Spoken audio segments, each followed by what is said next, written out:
Bonjour tout le monde, ici Annie Caron de chez Annie Caron Cuisine Santé. Bienvenue dans ma cuisine pour votre Facebook Live du mercredi midi.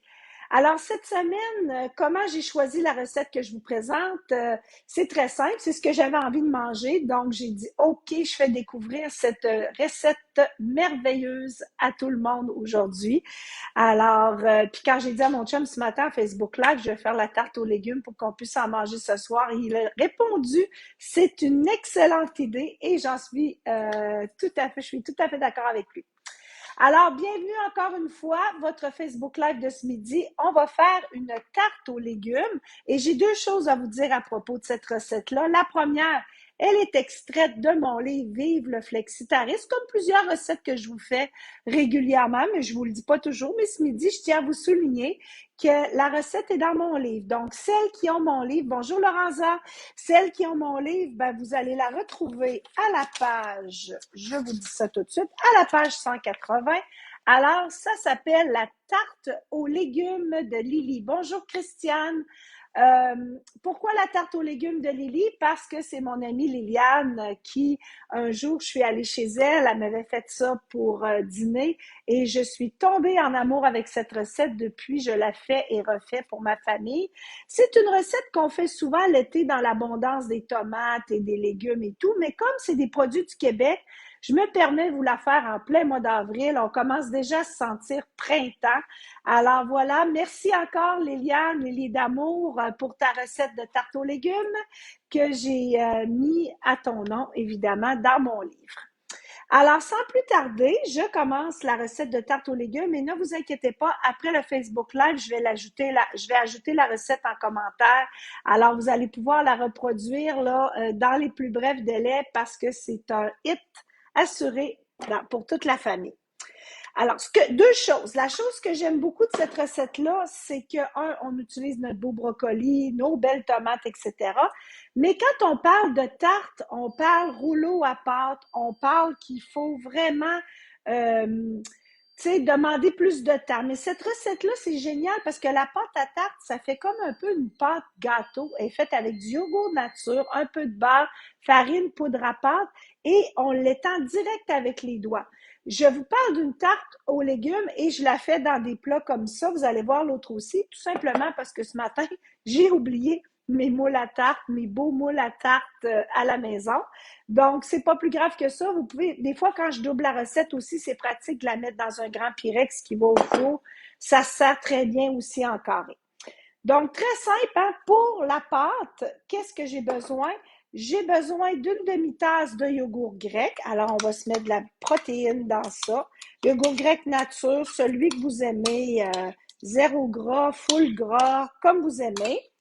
Ensuite de ça, on va se mettre une demi-tasse de beurre ou de margarine. Je pourrais la mélanger à la même à petite pâte ou je la mélange au Thermomix, évidemment. Vous me connaissez, hein, avec mon beau Roméo, mon beau Thermomix ici. Ensuite de ça, je vais mettre une tasse et quart de farine. La farine que vous aimez. Si vous êtes sans gluten, cette recette-là, vous le savez, comme j'aime vous donner toutes les solutions, vous pourriez facilement modifier la farine régulière par une farine tout usage, par contre, sans gluten. N'allez pas me mélanger des farines là, à tout hasard en cuisson sans gluten, surtout quand on parle d'une pâte à tarte, c'est important d'avoir un mélange. Donc, vous allez préparer avec une tasse et quart de farine de mélange tout usage sans gluten. Et dans la recette initiale, on met une cuillère à thé et demie de poudre à pâte. Vous allez en mettre deux. Tout simplement pour donner une chance à votre farine qui est un petit peu plus lourde si vous utilisez la farine sans gluten. Puis aussi, je la tamisserai avant de la mettre dedans, encore une fois pour y donner un petit peu d'aération, un petit peu d'aide là, pour la cuisson. Je vais ajouter à ça un petit peu de sel. Alors, sel d'Himalaya, c'est une petite pâte à tarte, donc on met du sel. Je récapitule pour ceux qui viennent d'arriver. On fait une super belle tarte aux légumes. Je viens de mettre une demi-tasse de yogourt grec dans le bol du Thermomix, une tasse et quart de farine, une demi-tasse de beurre ou de margarine, un peu de sel et une cuillère à thé et demie de poudre à pâte. Vous n'avez pas besoin nécessairement d'avoir un Thermomix pour faire la recette. Hein? C'est une pâte à tarte. Fait qu'allez-y à la main si vous n'avez pas de mélangeur. C'est juste qu'en quelques secondes, ça va être fait pour nous. Donc, je mélange tous les ingrédients de ma pâte à tarte jusqu'à temps que ça devienne une pâte. Ça devrait être pas loin d'être fait. On vérifie ça ici. Ce sera pas bien long. Encore un petit peu. Alors, quelques secondes encore. Et ça va être prêt à mettre dans le moule. Ce que j'aime beaucoup, comme je vous disais il y a quelques instants, c'est le fait de pouvoir l'étendre avec mes doigts. Pas besoin de sortir le rouleau à pâte. Puis aussi, vous allez voir à cause... Ah, là, elle est parfaite. À cause, regardez ce que ça nous donne. Alors, ça va vous donner ça même si vous le faites avec les mains. Je balance tout ça dans le plat pour faire ma tarte. Voilà. On laisse rien traîner dans le fond du bol. Et là, la technique est très simple. Hein? Je prends mes mains et je vais tout simplement pousser la pâte, l'étendre comme il faut partout pour qu'il y en ait uniformément dans le fond de mon plat. C'est des plats qui ne collent pas. Si vous avez des plats qui collent un peu plus, ben mettez soit un papier parchemin dans le fond ou bien assurez-vous de graisser votre moule. Je n'ai pas besoin pour les miens, c'est quand même assez... Alors, tout simplement, je vais vous montrer ce que ça donne. C'est vraiment pas plus compliqué que ça. J'ai étendu ma pâte avec mes mains. Alors, ça, c'est prêt. Puis, comme je vous dis, il y a quand même une cuillère à thé et demie de poudre à pâte. Donc, vous allez voir, la pâte va gonfler vraiment un peu comme un gâteau. Alors, on vient de faire notre pâte. Vous avez vu qu'il n'y a rien de compliqué, comme d'habitude avec mes recettes. Le but, c'est de vous aider à cuisiner plus de beaux fruits et légumes, des produits de chez nous en plus, sans vous compliquer l'existence. Alors, les autres ingrédients que j'ai besoin pour faire ma tarte, j'ai besoin de brocoli. Alors, brocoli coupé en petits morceaux comme ça. Je mets même les queues là, que je recoupe, pas toutes, là, mais j'en mets une bonne partie que je recoupe en petits morceaux, pas de gaspillage. J'ai 3 belles tomates. En fait, c'est à peu près 2 à 3 tasses de tomates. Là, ils n'étaient pas grosses. Alors, j'ai pris 3 belles tomates coupées en cubes. Du fromage cheddar, mozzarella, suisse. Qu'est-ce que vous aimez, en fait? Un tiers de tasse de mayonnaise. Un peu de basilic ou basilic frais, sel, poivre et un peu de poudre d'oignon. Dans ma recette, vous allez voir dans mon livre, il y a de l'oignon. Alors, vous pouvez mettre de l'oignon coupé aussi dedans. C'est juste que il n'est pas assez cuit pour moi. J'aime moins ça. Alors, je vous mets la petite poudre d'oignon à la place. Ça vous donne en plus une autre façon de faire la recette. Donc, très simple, hein? Je dépose mes brocolis dans mon bol. Je dépose mes tomates avec. Si vos tomates font beaucoup, beaucoup de jus, je vous suggère de les égoutter pour pas que ça mouille votre pâte, pour pas que ça vous fasse une tarte mouillée. C'est moins le fun. À ça, ici, j'ajoute un peu de basilic. Donc, vous pourrez même mettre un petit peu d'orégano aussi si vous aimez l'orégano. J'ajoute un petit peu de poudre d'oignon ou de l'oignon coupé finement ou des oignons verts, comme vous voulez. Je vais saler poivrer.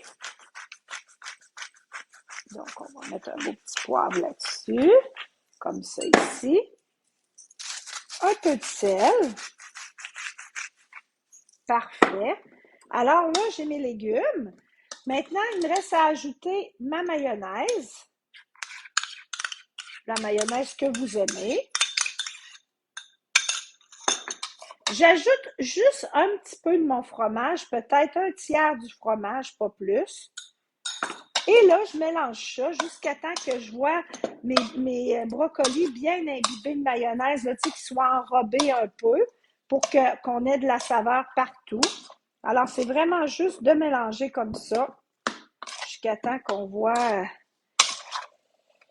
que ce soit bien mélangé ensemble. Si vous aimez les brocolis, vous allez adorer cette recette-là. Puis le fait qu'elle soit avec du fromage aussi, puis que le brocoli reste croquant et vient pas mou, ben ça aide énormément pour que toute la famille apprécie cette recette. Alors, pas plus compliqué que ça. Je vais maintenant ajouter ça sur le dessus ici de mon bol. Et je vais m'assurer de bien répartir tomates et brocolis pour que ce soit le plus uniforme possible. Je veux des tomates partout, du brocoli partout. Alors, je m'assure que tout est le plus égal possible. Voilà. Regardez comme c'est beau déjà. Ensuite de ça, j'ajoute du fromage. Donc, vous en mettez comme vous l'aimez. Là, vous n'avez pas besoin d'en mettre une quantité industrielle, mais c'est à votre goût. Si vous avez le goût de faire passer ça à du monde qui tripe moins ses brocolis ou les tomates, ben on met un petit peu plus de fromage. Habituellement, ça aide. Alors, c'est prêt. C'est prêt à mettre au four. Et la bonne nouvelle, c'est que j'en ai fait une d'avance, parce qu'une, c'était pas assez. On en voulait deux pour en avoir au moins pour 2 repas. Puis en même temps, je voulais vraiment vous montrer ce que ça donne quand c'est prêt. Donc, d'ici 1 minute ou 2, ça va être prêt. Pendant ce temps-là, je vais vous placoter un peu avant de vous montrer là, le résultat final. Donc, juste pour vous dire que dans les prochains jours, j'ai plusieurs beaux cours à l'horaire.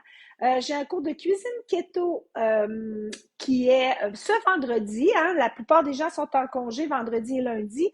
Alors, j'ai mis des cours à l'horaire pour pouvoir vous offrir des petits cours pendant que vous avez une journée de congé. Donc, vendredi, de 11h30 à 14h30, on a la belle cuisine keto. Ensuite de ça, lundi, j'ai la cuisine asiatique de 11h30 à 14h30. Il me reste quelques places pour les 2 cours. Et la semaine prochaine, j'ai des cours étagés au Thermomix et un cours sur la déshydratation. Alors, toutes les recettes que je fais, je ne sais pas si vous connaissez mon beau Thermomix, celles qui ont déjà visionné mes petites capsules le connaissent. Alors, la plupart de mes recettes, je les fais dans mon Thermomix. Ça me permet là, de sauver du temps, sauver de la vaisselle, découvrir tout plein de nouveautés et tout. Et le nouveau modèle, le TM6 en plus, est connecté sur une plateforme de recettes qui nous procure 70 000 recettes environ au bout des doigts. Et en plus, ça nous permet de faire la cuisson étagée. Et ce jeudi, le 14, je fais un beau 5 à 7, c'est gratuit, pour vous montrer tout ce que ça fait un beau Thermomix. Et vous avez un beau petit souper d'inclus, là, vous goûtez tout ce que je fais. Alors, si jamais ça vous intéresse, vous n'hésitez pas à m'envoyer un petit coucou, puis je vais vous inscrire tout simplement. C'est gratuit. Et pour les autres, si jamais vous voulez aller voir l'horaire de mes cours, www.anniecaroncuisinesanté.com. Puis la recette qu'on vient de faire, si vous pensez que ça peut intéresser quelqu'un dans votre entourage, ben faites suivre. Ça me rend énormément service quand vous faites suivre la bonne nouvelle et ça permet là, de me faire connaître à d'autres gens aussi. Je m'en vais voir la tarte, je crois qu'elle est prête. Oh oui!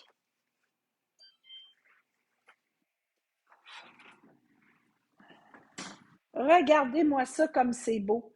Alors voilà, tarte aux tomates et brocolis, une belle tarte aux légumes que toute la famille va adorer. Alors je vous souhaite un bon appétit et je vous dis à mercredi prochain. Bonne journée!